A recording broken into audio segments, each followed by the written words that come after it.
Thank you once again for joining us today at Eastern News 24.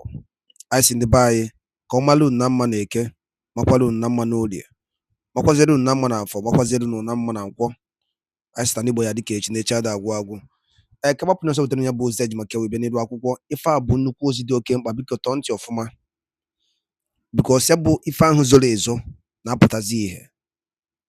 Breaking news. Government spent $10 million to bring Mazin Nnamdi from Kenya. Sowore says Tinubu will still visit Nnamdi Kanu in prison. Hear the news in details. Ya bi feka jimakia we beni akwụkwọ biko ya masim na Toronto na ofuma we ge ya bozi ajimakia we bia kabakwa arụ kiri ya tia antosa ya bozi. Over to you, sir. What was going through your mind or your reaction when Justice James Omotosho was reading that life imprisonment judgment on November 20th? Nothing. You know why? Because as of November 5, I had explained in a long tweet on my page and on my Facebook, on my social media handles, exactly what was going to happen on November 20th. Two things were going to happen in November. They were actually supposed to have jailed Nnamdi Kanu on November 10th. But they realized at the last minute that it was Ken Saro-Wiwa's same day that they killed Ken Saro-Wiwa. Second, the sentence was supposed to be a death sentence. But because they could not get, the support they needed to carry it out, they decided to make it life. Omotosho, as of the time he went for a break to come and read the judgment, was still, what he had in his hand was a judgment for death sentence. If you see the passion with which he was reading the allegations against Nnamdi Kanu, one, the laborious and tedious way it was going on, he didn't write the judgment. You could tell. You could tell from his demeanor and his action that this was not, it was too much. A lot of mistakes. He couldn't mention his name, he said everything properly.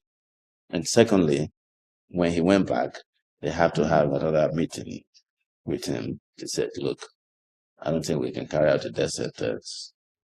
And that was why they settled for life. And then they imprisoned him, they settled for life, and took him to Sokoto the next day. The fastest transfer of a prisoner.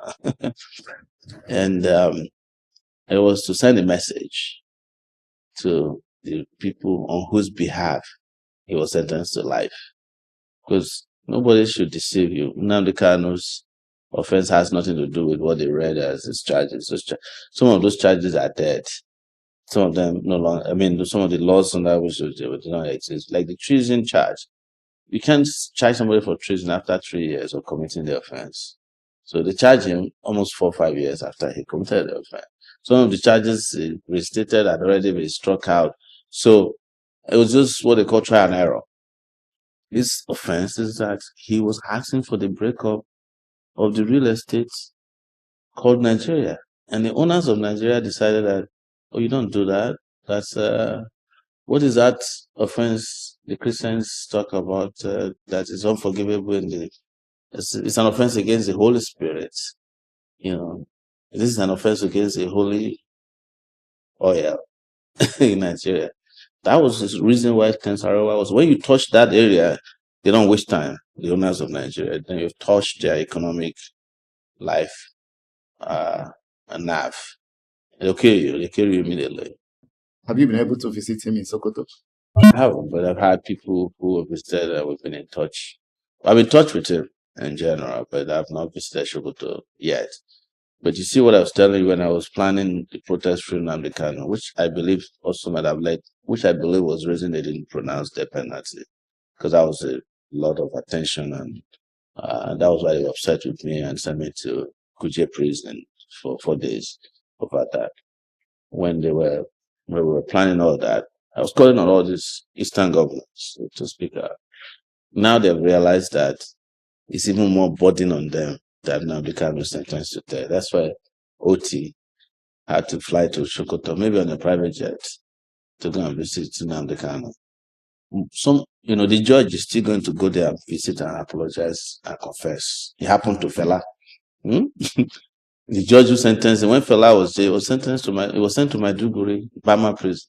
The judge drove there from Lagos to go and apologize, wherever he was. Judge is still going to, Tinubu will still visit Nnamdi Kanu in prison. But we told them this was unnecessary. They could have saved themselves embarrassment on November 20th by just charging him of just releasing him unconditionally. Because you could tell, how do you accuse somebody of killing Gulak when you have him in DSS custody? How did he do it? No evidence. The only evidence they have is a radio transmitter and microphone. I was looking for an evidence of, he went to buy a ship of weapons and sent to Nigeria. No, not even a bullet. Just exercise book where he wrote his thoughts, and where a radio transmitter they claim he concealed and brought to Nigeria, and a microphone. That's all. Why do you think his release is important to Nigeria? Because Nigeria entered voluntarily into a disease in 1963.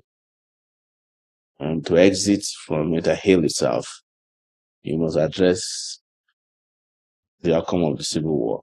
All of this thing you're saying is the outcome of the 1970 Civil War. And part of the reason why you say I'm active on this matter is not political. I didn't fight that in that war when I was active, and I don't want to participate in fighting when it is cold. They're still waging a cold war against the Igbo man in Nigeria. I know it. I don't need to go to school to know that. I don't need to have a PhD in philosophy to know that Nigeria has an Igbo problem. But it would be hypocritical on my side to fight and speak on behalf of Palestinians when Israel is shelling them, and forget to fight on behalf of our local Palestinians in the southeast when Nigerian government is shelling them. That would be hypocrisy on my part. How do you respond to claims that activism is funded by some quarters to create a false sense of opposition? I'm very happy that people can have opinions about me that they can put out there. That makes them feel good. But if you want to do an activism that is creating a false sense of opposition, go and put your younger brother out there and then shoot him, and you finish burying him and you continue your activism. Be expelled from the university twice. Let your nose be broken. Let your mother have stroke because they detain you for a long period of time. Let your passport be seized and you can't see your children for 5 years and you have to be with your wife for. Be shot at, let them go after you everywhere you go. So, and then we can all come to a place where we say, we have created another activist who created a false sense of opposition. I'm not trying to be an opposition.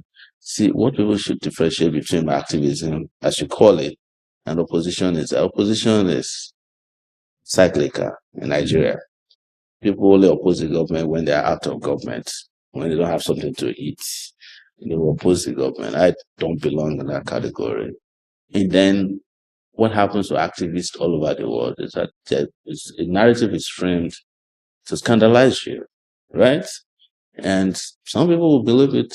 So when you get to a point as an activist at my level, you don't even respond to that, because then you get distracted responding to what they call hubris. At the end, the person who says, you want to create real opposition so that the ones that are false can pack and go home. So, but I understand that a person respects rights for people to have freedom of opinion, and I cannot tell you that anybody who says that has no right to say what he wants to say. Everybody should have a right to say that. That's the kind of country I'm fighting for, where you have a right to say what you want to say, and you are still free after you have said that. Don't have a problem getting Sowore arrested. You should be able to arrest terrorists. And that's why, and I'll say lastly, I know these guys are scammers. They spent $10 million to go and bring Nnamdi Kanu from Kenya for this their sham trial. If you spend $50,000, you'll be able to get touchy. If you put $50,000 on the ground in Zamfara or Sokoto and say, I want to get touchy, I'm sure there are enough hunters with that money who will go and fish him out. But they are not interested because they are partners in crime, in the business of terrorism. Because the number one organization in this country is Nigerian government. You heard it from me. Ndị be anyị ngwadalụ dị na ya bụ ozi nke wetara n'ụbọchị nketa na Eastern News 24 bụ ebe n'otu ya bụ ozi. Achọrọ m ka unu gwa ifu nchere gbasara maka ya bụ ife nwanne anyị nwoke kwuru n'elu akwụkwọ n'ụbọchị nketa dịka ihe a ede ya bụ ife na kọmentị ka ọ bụkwara ketụsa ya bụ ozi ka o were ụmụnne anyị dozi n'ebe dị iche iche. Ngwana ka emesịa nụ ndị be anyị.